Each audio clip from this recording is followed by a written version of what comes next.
I can't control what's going on around me. I can't control what, the forces that seem to be at play. But what I can do is control or work with my own self.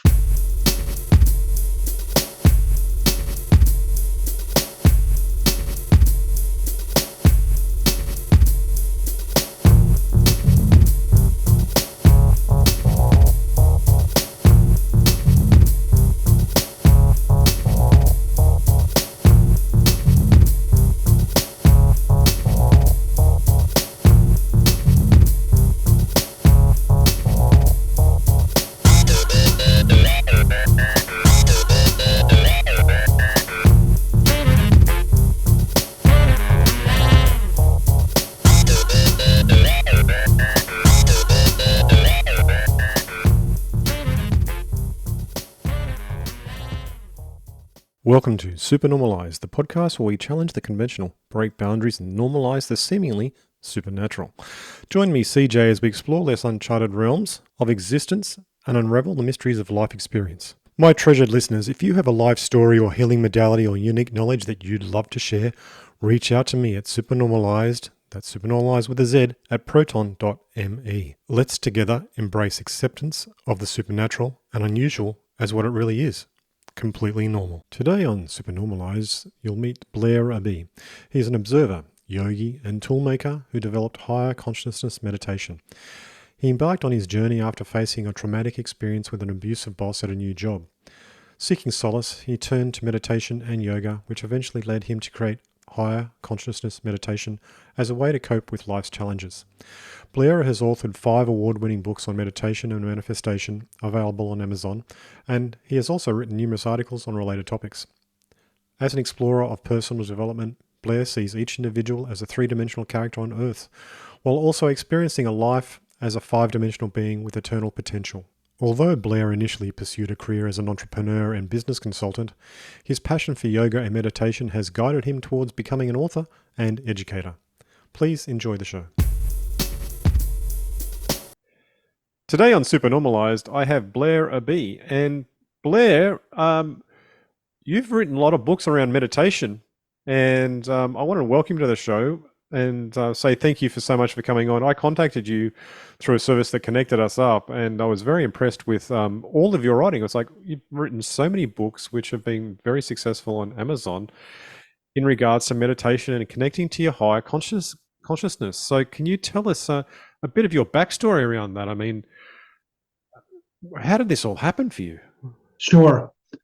Well, the first thing to say, and thank you for the opportunity to speak with you today and to your audience. I've been looking forward to this.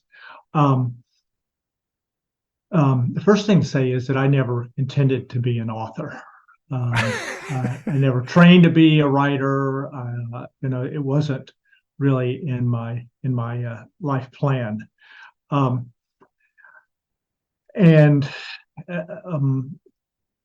But I think a spirit had different plans for me, which I'll explain in a minute.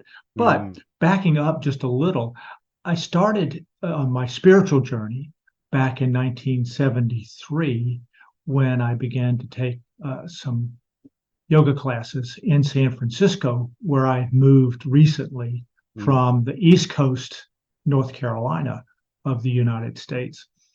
And the yoga classes were great. They were offered by a fellow by the name of Swami Satchidananda, and he's the person who introduced or did the intro to Woodstock. So he was kind of a well-known person. And I've been doing yoga and meditation ever since then, just continuously since that time.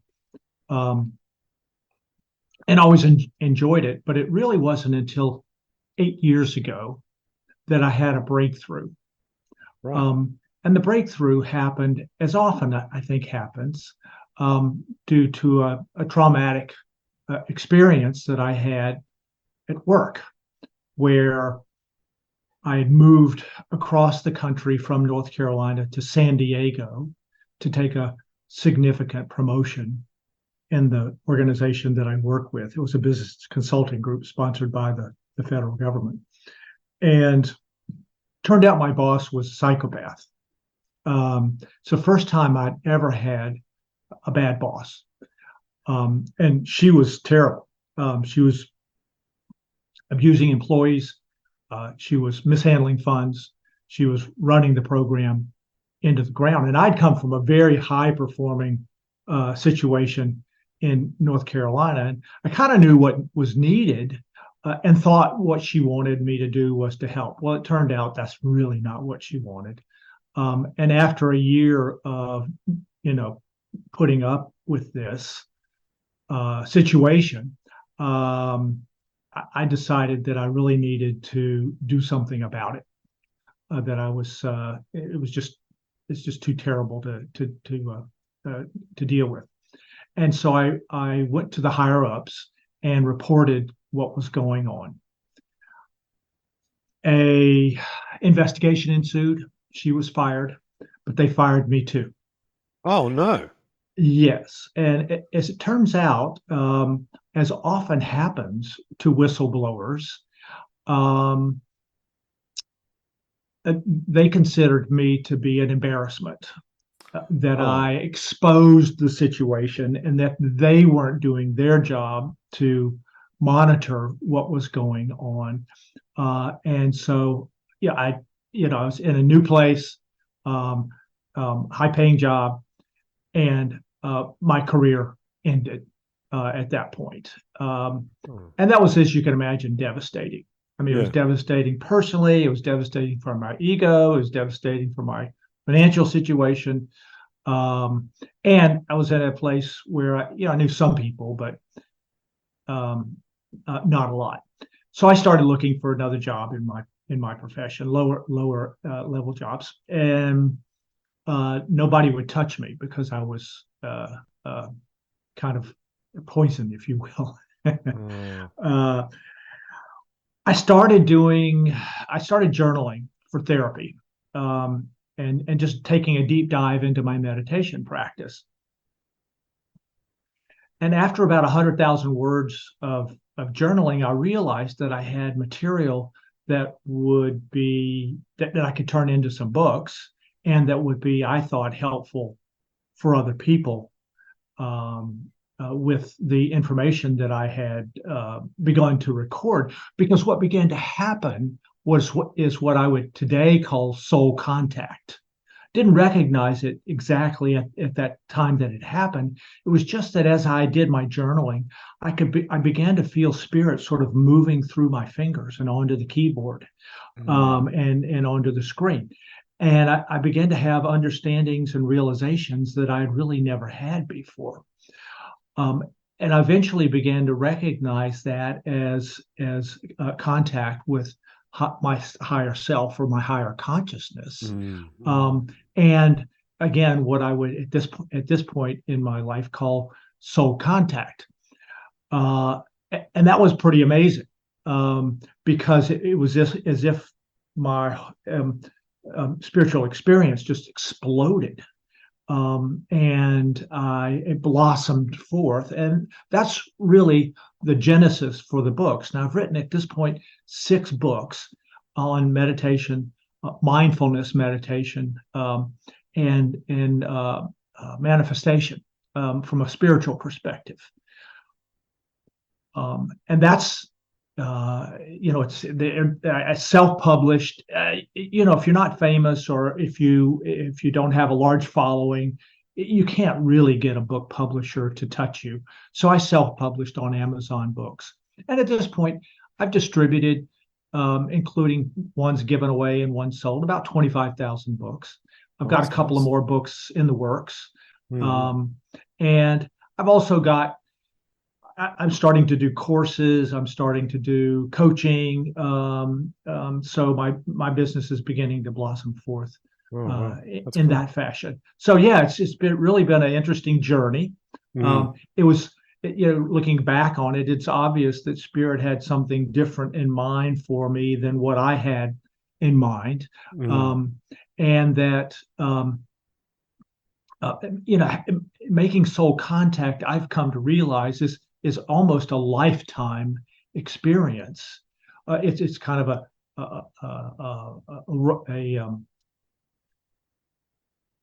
an experience that doesn't happen really very often to people in general.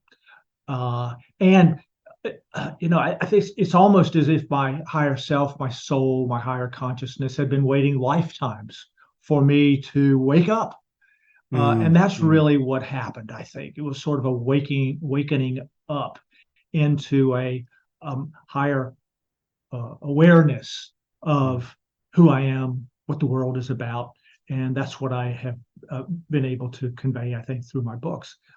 In many ways, what I see myself as is a tool maker, because um, I offer various tools that people who are interested in either getting started with meditation or who want to improve their meditation practice or want to just up their spiritual experience, tools that people can use um, to do that with.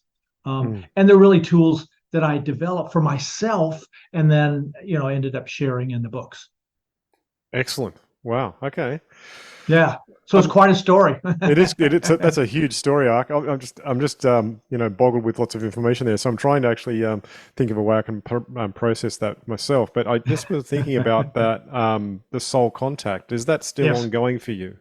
Yes. Oh, yes. Absolutely. I mean, I have you know, journaling, you know, almost on a daily basis. Yeah. I'm writing, and I'm sort of I feel like soul is coming through.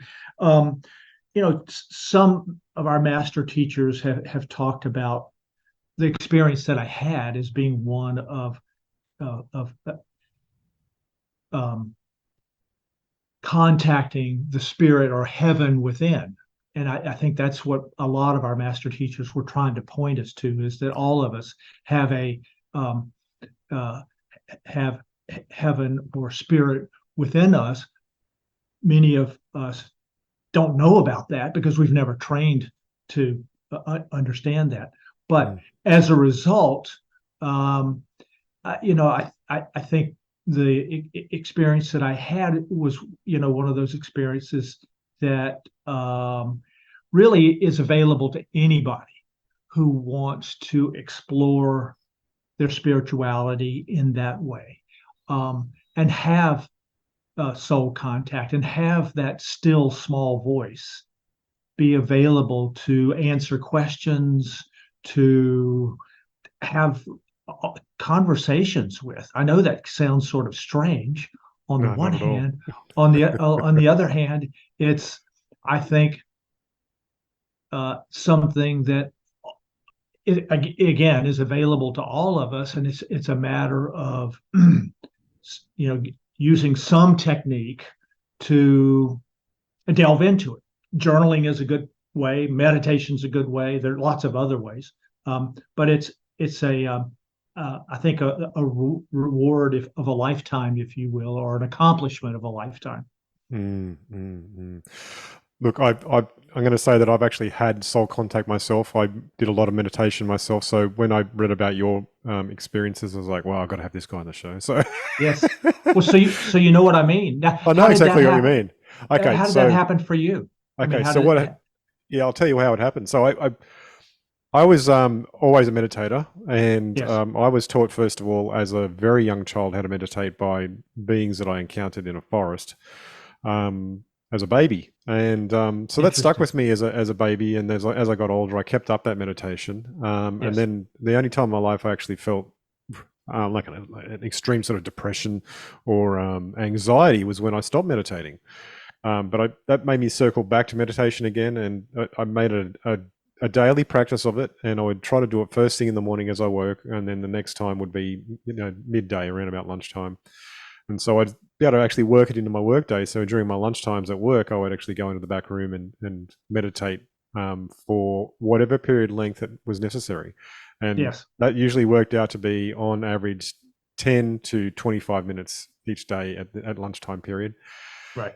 And I was doing that so regularly that the body seems to just also go along with it and relaxes right into the process really easily. And then Yes. one day I was doing it, and it was like suddenly I had an extra voice inside that said, "You're going to be like this for a while now." And I said, "Why? Okay, who are you?" What?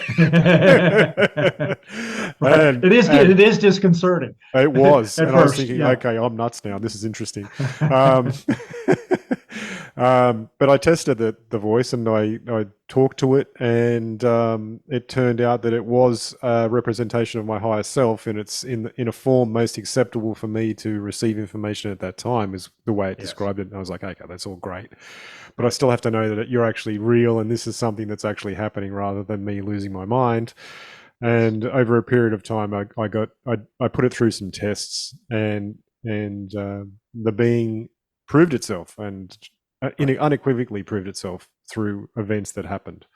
Yes. And so I said, okay, I'll listen to you. And so over a long period of time after that, which was about 1.5 years, we were working together to tune my consciousness up into different ways, and it was a very beautiful experience, I would say, for sure. Yeah. So you know what I'm talking about, and it Yeah, is it is unusual. It's a little disconcerting at first, but boy, it's so amazingly satisfying yeah, and helpful. yeah. And I mean, I feel like there are times when um, that part of me just sort of goes out and takes care of things, in a Interesting. way Yeah. that I wouldn't have expected necessarily. Yeah. Well, I mean, I had virtually any question I want answered instantly, and Yes, and and carefully and clearly, and I was like, oh, this is really good. It was like having a universal record on everything. right. And the side effects of it were amazing. I had I had extra sensory perception. I had extremely enhanced intuition. I mean, these are all things that I had and had developed alongside working with it. So it was I would say it was very, very life changing, and all for the positive. And and like you, I'm going to start writing about that. I have written about it before, but I need to actually make it into something that's more readable. So, in time.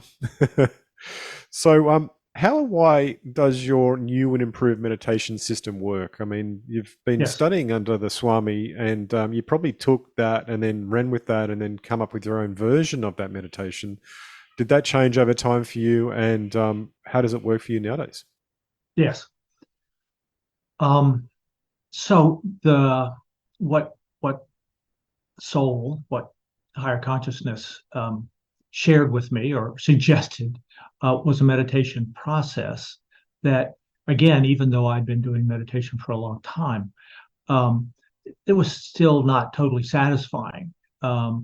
The type of meditation, the typical type of meditation, is often um, about training the mind or trying to quieten the mind, and it's spoken of as being an attempt to train a wild horse. Um, and what I found over time was that the mind really doesn't want to be trained. It really wants to be in charge. It really wants to be chatter, chatter, chatter. Looking at casting into the past and casting into the future, and trying to figure out what's going on, and trying to help, trying to survive, if you will, in a difficult world. I mean, this is not an easy planet to be born onto, and again, we're not trained from the beginning to have the kind of experiences that you had early on, or the kind of experiences that I've had. That we're mostly trained to be three-dimensional beings in this biomechanical vehicle that we inhabit, as opposed to being the spiritual beings or the eternal beings that we are in this biomechanical vehicle that we drive around. And the mind is sort of our central processing unit. So that's not something that that idea, that notion is not something that we're exposed to very much, because people don't know. I mean, our teachers don't know, our our spiritual leaders don't know, and therefore there's not a whole lot of exposure, especially from the early days, to that kind of idea. Um, and I think as a result, we don't have soul contact. We don't realize that we're eternal beings. We don't realize that there's not only a three-dimensional world out there, but a five-dimensional world out there. And meditation is really one way to get in touch with that. But meditation can be difficult if what it's about is mind training. So my higher consciousness meditation process is one that takes you more directly to an experience of illumination. And it kind of goes like this. I start off by saying to myself, peace, be still, as a way of triggering, settling into a higher form of awareness, if you will. And then what I say is the all is. And that's an open-ended statement because it's intended to have the all or God or whatever you want to call that respond in some way that gives you a clue about what God or the all is. That, from my experience, an eternal intelligence, but it's not somebody sitting on a throne and commanding good things or bad things for good people or bad people. And one of the things that comes from that is the all is omnipresent or omnipresence.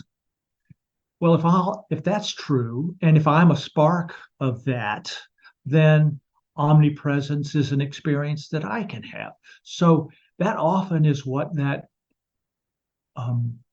open-ended statement will lead to. Omnipresent, the all is omnipresence, and then I get a sense of omnipresence, and then I can say, "Oh, well, I'm one with that." The next open-ended statement is higher consciousness, or my soul is, and again, it's opening up the space for soul or higher consciousness then to respond to that invitation to kind of define itself. And often the response is, best friend, mighty companion, and I can say, well, I'm one with that. The third part, and it's just in steps, is to say, well, I'm an eternal being, and just get a sense of that eternal beingness that I am. And then it finishes up with, I elevate awareness, I illuminate consciousness, and I radiate light into my world. Then I just settle in and just enjoy the experience of those contacts, number one, with the all, with my higher consciousness, with my eternal self, and an elevation of consciousness or awareness. So I do this twice a day, in the morning and in the evening, as a way to begin the day and end the day, to remind myself. I mean, in a way, it's a tool or a trigger to just have that experience as a way of beginning the day. And in doing that, it's just as you were talking about when you do it at lunch and so forth. I'm sure you were leaving that space in an elevated state of awareness, and it makes the day so much easier. Oh, absolutely. And more lovely. Often, things just unfold nicely and almost magically. So that's what that higher consciousness meditation process is like. Now, I also intersperse during the middle of the day some mindfulness statements like "peace, be still," or like I breathe higher consciousness. And my mindfulness book has a number of statements of that sort. They're, again, intended to be triggers and can be used for different situations. But Peace Be Still is one of the ones that I use the most, but because it can be used in almost any situation, whether it's just before you go into a meeting, or perhaps you're giving a talk, um, or even you're getting in your car and you're going home and you're expecting to be in traffic. If you can use that as a trigger or a reminder, it's kind of remembering to remember in a way. Yeah. Then you can kind of rise up in consciousness for a second, and that brightens things up and smooths things out. And I don't know, it's just it's become a lifestyle really for me. Mm. Well, it sounds like an effective lifestyle for sure. And I know for myself, when I do the meditation, my own meditation, it almost every day I can. I find that it does a reset of the mind and the body. I find I walk out of it and it's like I've just woken up to a new day, Yes. and I can go back into doing the work that I'm doing externally without the stresses that had come on from the morning. So Right. it actually just makes the day even better. And your description of it, it sounds like you're sort of short-circuiting the mind from all the distractions to bring it back into a frequency change, which is in alignment with your higher self. And John C. Lilly wrote a book about this sort of thing called Programming and Metaprogramming the Human Biocomputer back in the 70s. And he was an explorer of consciousness as well, and did a lot of work with float tanks. And he was using ketamine at the time. And it enabled him to access these states as well. But he also found that after doing the deep meditation work himself, that there was methods to get in there using almost chanted sort of tape loops of suggestions to actually break through the conscious mind and all the extra chatter into that higher self. So it was like an extra shortcut. Yes. It's like giving yourself a hand up, Exactly. and pull yourself up the rung of the ladder into the higher consciousness, change that frequency. And he was Right. doing that. He was doing that as well. So yeah, there's many ways to the same thing, it seems, and I think we're all learning to make that happen for ourselves. And I appreciate that what you're doing sounds very much similar to that, which is very, very interesting. Now, I've got to ask you though, what do you mean by the fundamental tenet that we are all eternal beings? Because you're alluding to that, and why is that Yes. so important? So what I mean by eternal beings is Yeah. that I think we're all a spark of um, of the all, or God, or Mm. and as a spark, we are like a drop of water in an ocean, but we're made up of the same stuff as the ocean. We're just an individualized divine or eternal consciousness, whereas the all is an ultimate divine consciousness. Um, and I think that's important because number one is I think it's important to know that and to understand that and to realize that, because with that realization, you were talking about upping frequency. It raises your vibratory rate to know that that's the case. It really shifts consciousness in a way, that you sort of grow from human consciousness to a spiritual consciousness, or to a higher sense of consciousness. And so I think that's why knowing and understanding that is so important, because we all know, I think, that we're more than just these, biomechanical vehicles running around trying to survive. Yeah. Um, um, but and we also, if we study our master teachers, again, what they are pointing to is that the kingdom of heaven is within. It's not out there, it's inside. But in order to have an experience of that, you have to go in some way that allows that to begin to flow out. and to be, a part of your life, of your mind, of your consciousness, of your awareness. So, I think that's what I mean by eternal being, and why it's important, and why it's such an integral part of what I share in my books, and other ways that I offer my ideas. Right, right, right. How does mindfulness actually relate to that? I mean, obviously, it's complementary, I should say. Yes. And but how can you actually use that? I mean, to keep yourself focused on the goal of raising your frequency. I mean, you've said before that you say your like keywords that actually enable you to break through. Is there any other techniques that you use to keep your mindfulness practice? That's the primary one. But mindfulness is in some ways nothing more than just pausing, taking a breath, being in the moment, and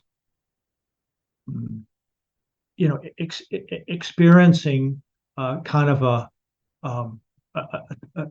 true state of awareness. So the mindfulness techniques that I offer are really nothing more than triggers. They themselves aren't the end all and be all, but the whole point is to kind of shift your consciousness. Now you can use, there's so many different mindfulness techniques that you can use.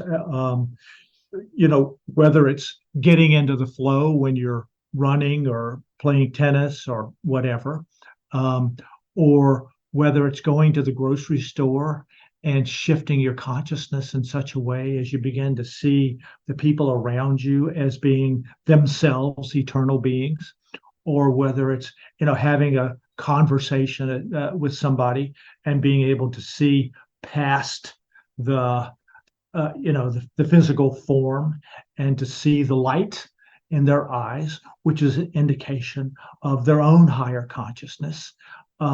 Anytime you do that, what happens, and you know this from your own experience, again, your vibratory rate increases, your perceptions increases, your ability to know and understand what's going on takes a whole different dynamic and shape.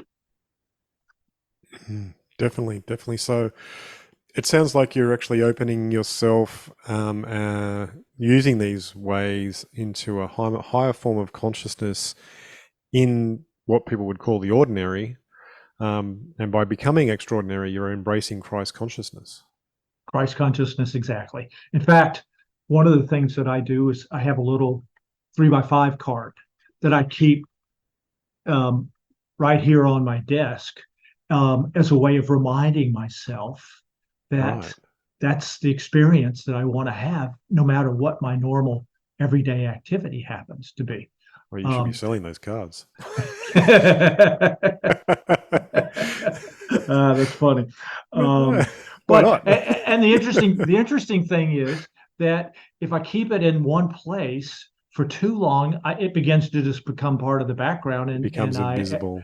So I have to move it around, and as a way of not letting my mind go to sleep, and just continually reminding myself. And the more I do that, the more I want to do it, and the more I want to do it, the more it just becomes more my ordinary consciousness rather than my human consciousness being my normal consciousness or ordinary consciousness. Right, right. Yeah. Oh, wow. Okay, so how does your manifestation process called the best possible outcomes work? Yes. The best possible outcomes process is a way of doing spiritual manifestation. Like many people, I was very curious about manifestation and explored various means of doing manifestation. Things like I don't know, imagining a BMW in my driveway tomorrow, and having it magically appear, or doing vision boards or whatever. I never found that was very helpful or productive. Um, and so, uh, uh, in a conversation, if you will, a journaling session, I had a conversation with my higher consciousness, which I call High C, the nickname Yeah. that I get given. Yeah. High C, you know, let's talk about manifestation. And I'm not really satisfied with anything that ever come across. Um, what can you offer me in terms of a manifestation process or tool? And that's was the genesis for the best possible outcomes process. And the way that goes is to say, I ask. So it's important to just ask your soul or higher consciousness or spirit or God or whatever you want, whoever you want to ask. I ask for the best possible outcome as relates to my conversation this morning with CeeJay, the podcast that I'm doing. And then pausing, getting a sense then that spirit has engaged. Because usually it's like an intake of a breath is my clue. And then I offer a thank you for your participation in my life at this moment. So that's it. I mean, it sounds pretty simple, and it is pretty simple, but it has some profound elements to it. The first is asking as opposed to telling. A lot of prayers are telling God what you want, or even trying to bargain with God as if God were some sort of Santa Claus, which if you just use the right words or something, God's going to come through for you and solve We've all done that. whatever problem you have. This is really more an asking and allowing for spirit to be the best possible outcome, or to offer the best possible outcome, as opposed to what my mind thinks the outcome should be. So I ask for the best possible outcome as relates to my need for transportation, a generalized ask, as opposed to a BMW, brand new BMW. I ask for the best possible outcome for my need for transportation, because maybe what I need is a truck, not a BMW. Maybe what I need is, whatever. And then to pause and allow for some sense that spirit has heard my request and is now on the field, has engaged. And that's important, because I have found so often in using this process that what comes out of it is much better than what I had in mind, or what I might have wanted in doing the ask. And that spirit's major intent is for me to grow and to evolve spiritually, and that's what it offers in response to my request. And then I do the proper thing, which is to offer gratitude or thanks for spirit being involved in my life at this moment, and then just turn it over and let that unfold itself, rather than trying to force something to happen. So it's a spiritual way of manifesting. It's much more satisfying than trying to, again, beg some God, or to try and use the mind to force something to happen that I think this is what I want and need. But it opens the way then for spirit to engage and to offer up its best possible outcome. Yeah, it does sound like a process where it does enable spirit to offer what's really needed rather Yes, than what's desired. Because a lot that's of right. our times our desires are a bit confused in comparison to what's actually really needed. There you go. Yeah. And as you can see, it's simple, it's straightforward. You can use it for anything. I mean, if you want, if you have in mind, if you go into the city and your, parking place is a problem, you can use that. Now, the best possible outcome for the parking place might not be right in front of the restaurant that you're going to. It might be down the street, as it was for me one day. Um, uh, so that as I walked up toward the restaurant, I saw this statue in the window. And I thought, that's fabulous. I love that. I'd like to put that on my desk as a reminder.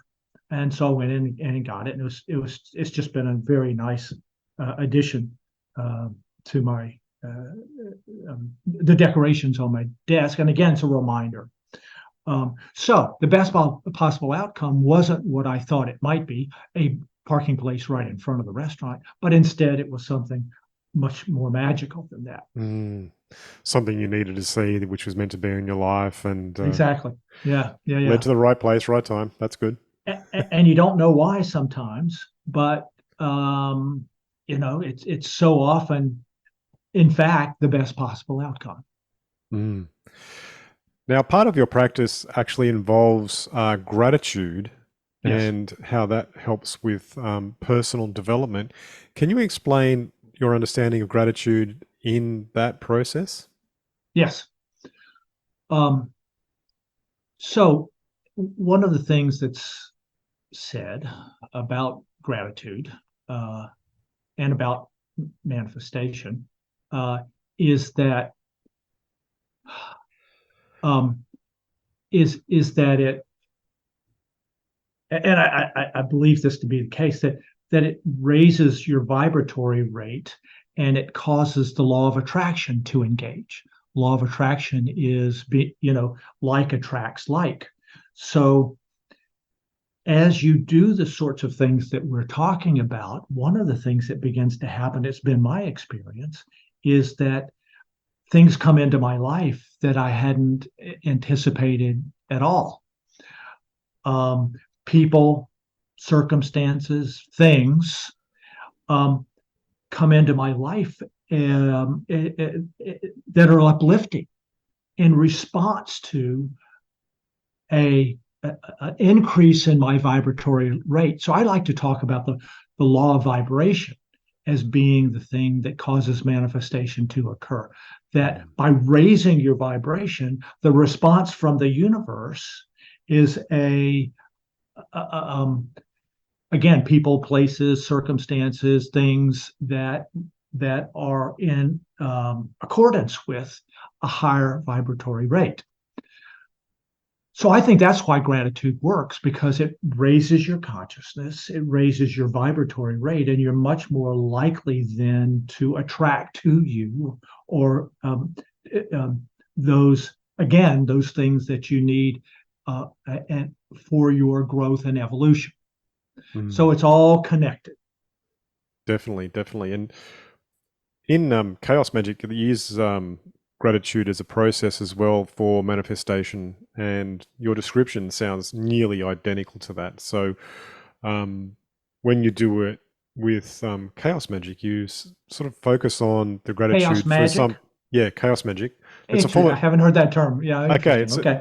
it's a form of method of magic which uses all magical styles, Yes. but then throws out what doesn't work. Only uses stuff that works.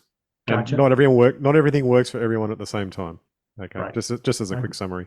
certainly agree with that. Yeah. So yeah, with chaos magic, I've noted that you use the process of gratitude, and you're having gratitude for something that actually hasn't happened yet, but you want to happen in a certain sort of way. So you focus on that sort of process of having gratitude for what you wish to come in a way. Yes. Yes. And it's more than a wish. It's sort of like a summary to the universe of what needs to happen. And if you're having gratitude for it already happening, Yes, then it happens. I got you. Yeah, yeah. Yeah, I like that too. Yeah. So you were talking before about connecting to the higher self, and that's to do with partly with the experience of connecting to, our fifth dimensional sort of family of being, and helps us to actually develop into sort of universal citizens. What does that all mean to you? I mean, I hear a lot of people talk about us flipping into the 5D experience of reality. It sounds like that's sort of the same sort of angle that you're talking about with what you're doing with tuning yourself up. I mean, Yes. why is that important? And what does it mean to be a universal citizen? So I think spirit operates at a 5-dimensional and higher levels. I'm not too acquainted just on personal experience, and therefore don't talk about um, levels above the fifth dimension. But I'm very familiar with the fifth dimension, which is the dimension of spirit. And I think we are 5-dimensional beings, spirit beings, again, inside of 3-dimensional bodies. And the reason that it's important, among other things, is that if we as a species don't wake up to that part of ourselves, and if we continue on in the direction that we're headed as 3-dimensional beings, trying to tame the earth and to, I mean, there's a locomotive coming down the tracks straight for humanity, climate change. I mean, it's unavoidable, it's unmistakable, and if we don't wake up and if we don't begin to see that we are all one as a species, and that if all of us don't prosper, none of us are going to prosper, we're going to get run over by that freight train. So I can't think of a more important reason to begin to realize and to begin to wake up and grow up as a species than the difficulties that we are going to have if we don't. Mm. Um, so that's what I think is the most important aspect of that, and um, you know, if we are in fact eternal beings, then we're universal beings, and we're connected with the all. And not only is that happening on Earth, but it also happens as an experience of higher consciousness, as an experience of elevated awareness. I mean, again, it's all connected. Mm. Right, right. Yeah, I see a lot of disturbance in the human reality when it comes to a lot of things. I don't personally subscribe to the climate change narrative myself, but I do see that as a species, we need to actually do clean up a lot of things because, honestly, it is a bit messy, and there's a lot of people out there not looking after the environment in ways which would be sensible. I mean, if you wouldn't, dig a hole in the earth if you knew it was actually hurting your mother. But the earth is our mother, so why would Yes. you do that? You know what I mean? Just to put it another way, right? Sure. So, yeah, I think in time, respect for all consciousness and all conscious beings will come back around. It's just we've had this probably close to nearly 2,000 years of distraction and disturbance.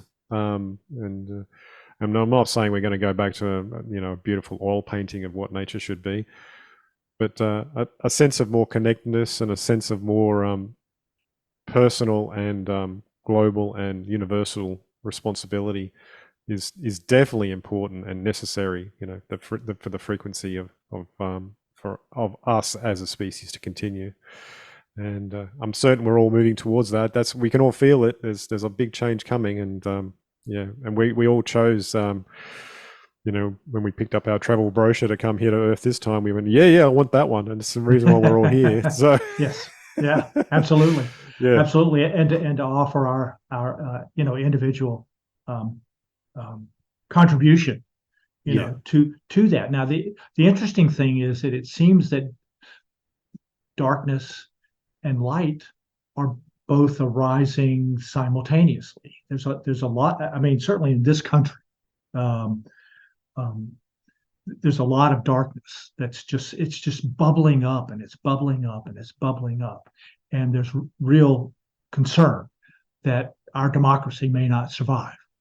Um, at the same time, people are waking up to why that's important to address and why democracy is important as opposed to some other form of government and leadership.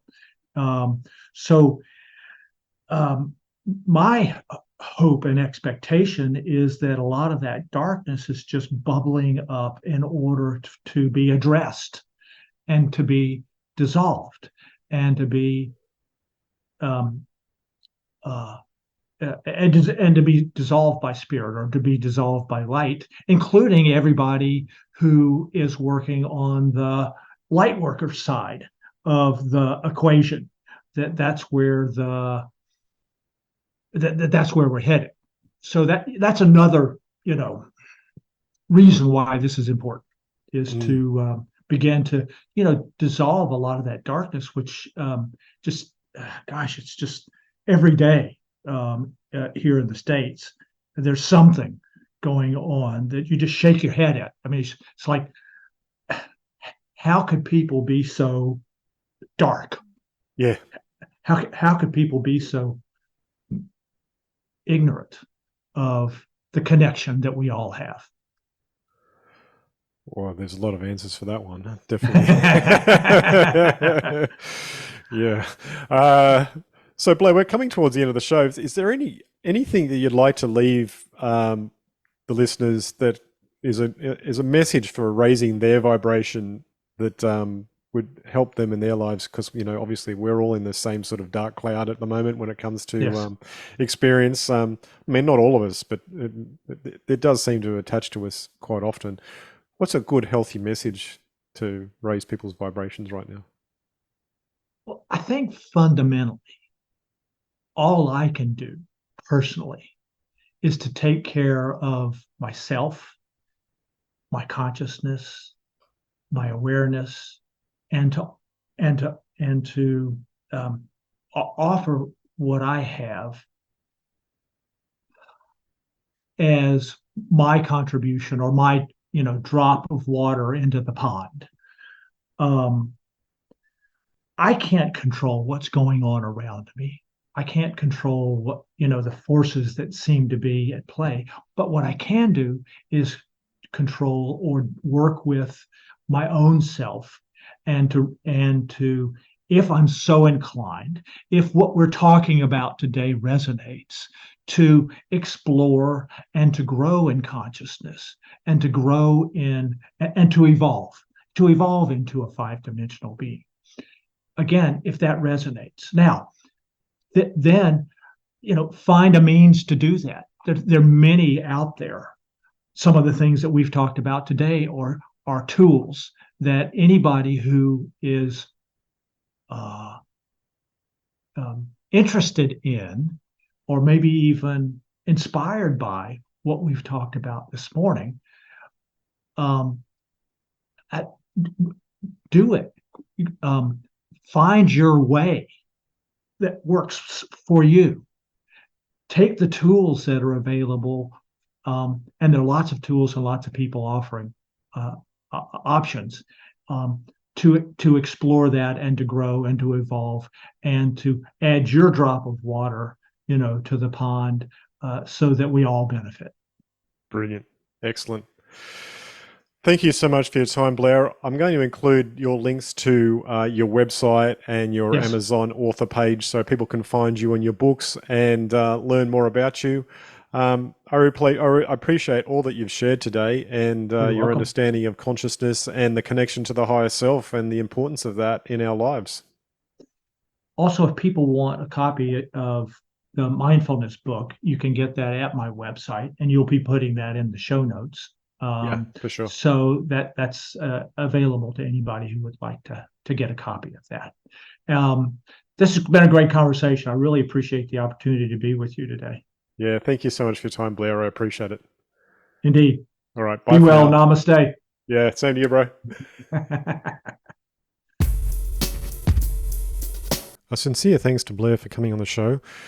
It's interesting hearing his angles on meditation, and he's talking about the connection to the soul self or the higher self. Sounds a lot like something that I was going through myself, as explained in the episode. There was one book that I read at the time when I was going through my experience, and it was a book on the study of Chinese Zen Buddhism. And there was one point in the book where it mentioned that if you'd reach a certain state, then this was actually a natural outcome of that state. And they called it an emissary. And during the time that I had my emissary, I learned many things, so I can understand what Blair has been through. If you've enjoyed today's show, please get in contact with Blair directly and say thank you for coming on. I'd appreciate that, and I'm sure he will as well. And you'll find all of his information to contact him in the show notes. Now, if you think somebody could benefit from hearing this show, please share just to one person. And if you haven't as yet, please get onto your podcast app and give us a good rating of 5 stars and a nice review. It would be very helpful, and I'd really appreciate it as well. Thank you so much for listening, and until next week, or next time I should say, bye for now.